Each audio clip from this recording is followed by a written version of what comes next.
If I ran the circus.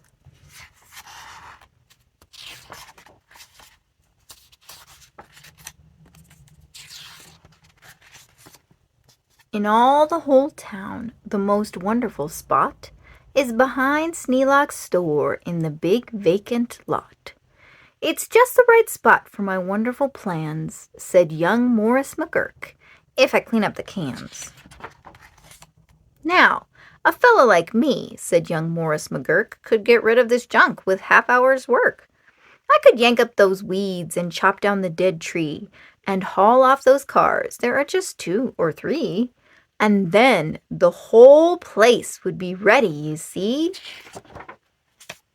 All ready to put up the tents for my circus.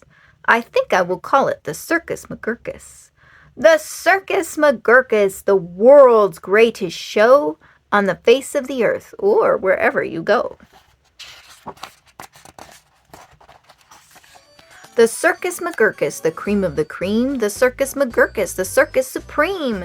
The Circus McGurkus, colossal, stupendous, astounding, fantastic, terrific, tremendous.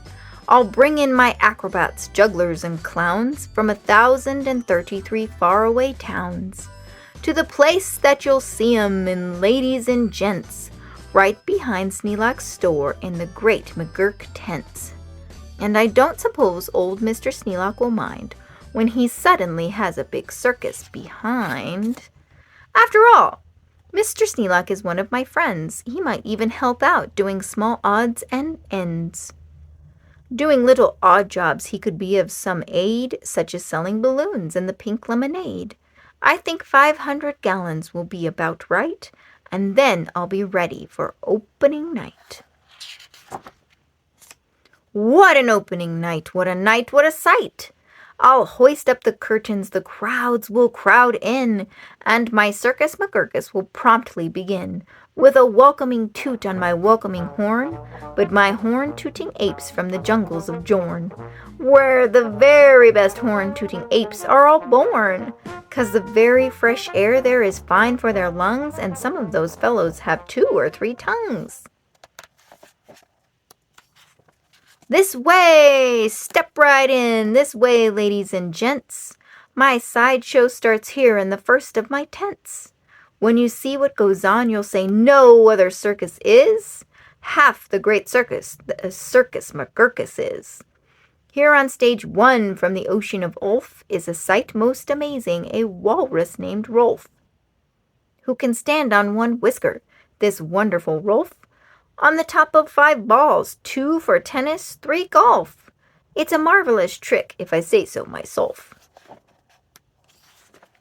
And on stage number 2, here is something quite new. From a country called From comes this Drum-Tummied Snum, who can drum any tune that you might care to hum. Doesn't hurt him a bit, 'cause his drum-tummy's numb.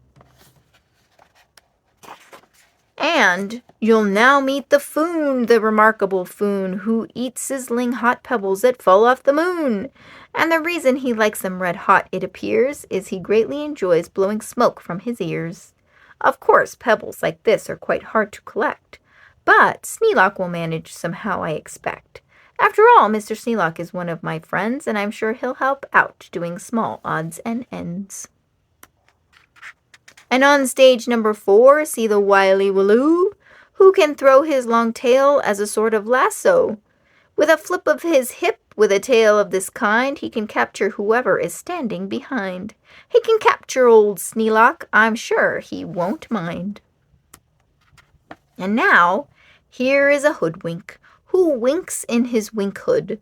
Without a good wink hood, a hoodwink can't wink good. And folks, let me tell you, there's only one circus with wink-hooded hoodwinks, the Circus McGurkus.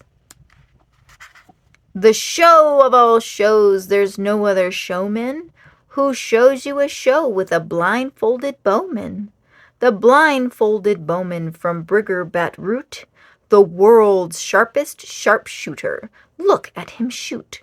Through the holes in 4 doughnuts, 2 hairs on a worm, and the knees of 3 birds without making them squirm. And then on through a crab apple up on the head of Sneelock, who likes to help out, as I've said. And now, come to this spot, where the spotlight is hot, and you'll see in the spotlight a juggling Jott, who can juggle some stuff you might think he could not, such as 22 question marks, which is a lot, also 44 commas, and also 1 dot. That's the kind of Circus McGurkus I've got. But that's just my sideshow. A start, a beginning. This way to the big tent, you'll find your head spinning.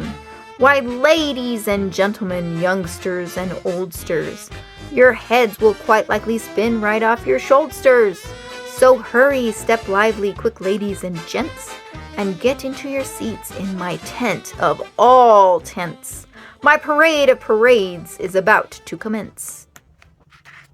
You'll see Drum Major Sneelock fling-flang his baton, and my organ McGurkus come on, with its hot steaming pipes of gold brass-plated tin, snorting all sorts of snorts in a bumbling din. This is super stupendous, stupendous, sororous, and when I play Dixie, please join in the chorus. Then a fluff-muffled truffle will ride on a huffle, and next in line a fine flummox will shuffle. The flummox will carry a lurch in a pail, and a fibble will carry the flummox's tail. While on top of the flummox 3 harp-twanging snarp, with twang mighty twangs on their 3 snarper harp.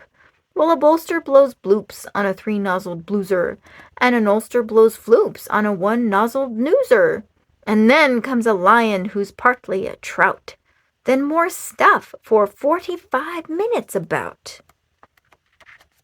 And then, behind them, then while everyone stares, come my to and fro marchers, who march in 5 layers. The fros march on twos, and the twos march on fros. Don't know how they do it, but that's how it goes. And now comes an act of enormous enormance. No former performers performed this performance. This stunt is too grippingly, slippingly frightening. Down from the top of my tent like greased lightning, through pots full of lots of big sticklebush trees, slides a man, what a man, on his roller skate skis.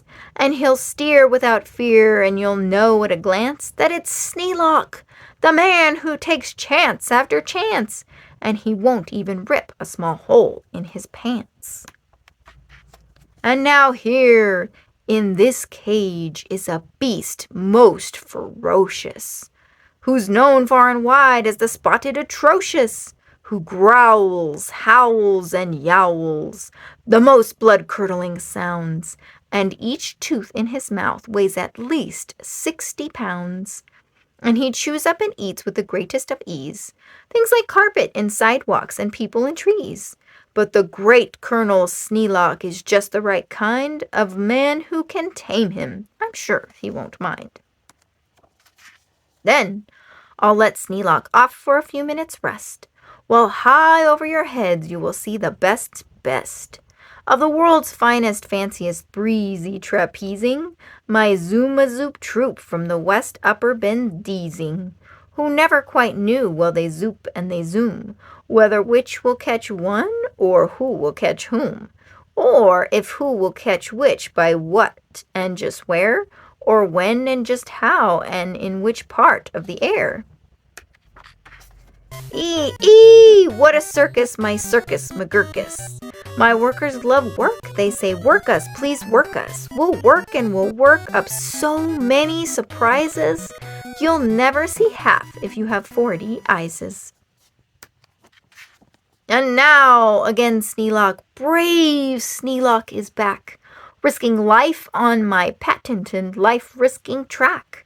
While the speedsters I call my colliding collusions race round in swift cars called abrasion contusions, and Sneelock just lies there, not one bit excited. I know he won't mind. He'll be simply delighted. And here, in a contest of brute strength and muscle, Kid Sneelock, my champ of all champs, will now tussle, and wrestle a beast called the Grizzly Ghastly, and slap him around, and he'll slam him down fastly, and pin both his shoulders tight flat to the mat. Kid Sneelock will love it, I'm sure about that. And while that goes on there, look at this go on here. Have you heard of my herd of through horns jumping deer? Every deer jumps through horns of another pell-mell, while his horns are jumped through at the same time as well, by deer whose horns also are being jumped through, by another who's having his horns jumped through too, which I'm sure Trainer Sneelock can train them to do. Then the whole tent will ring with hoorays and wild shouts when I wheel in my whales and they turn on their spouts. First, my whale number 1, with an aim that aims true, spouts a spout that spouts Sneelock to whale number 2, and then whale number 2 spouts his spout like a gun, and that spout spouts old Sneelock right back to whale 1. And then forwards and backwards on spout after spout, my great spout rider Sneelock gets spouted about, just as long as the water they're spouting holds out. Then my tournament knights, noble apes without fears, Sir Hector, Sir Vector, Sir Bops, and Sir Beers, Sir Hawkins, Sir Dawkins, Sir Jocks, and Sir Jeers, clatter into the tent, and while everyone cheers, stage a roustabout joust with their boxing glove spears. And while all this wild ruckusing goes on below, at the top of the tent, look, the star of my show, great daredevil Sneelock, the world's bravest type.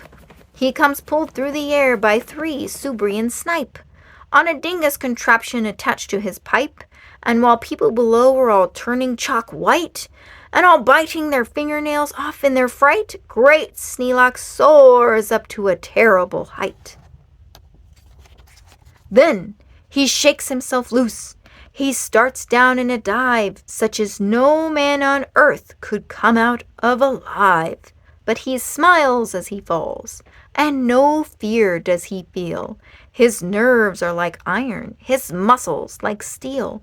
And he plunges down, down, with his hair still combed neat, 4,692 feet.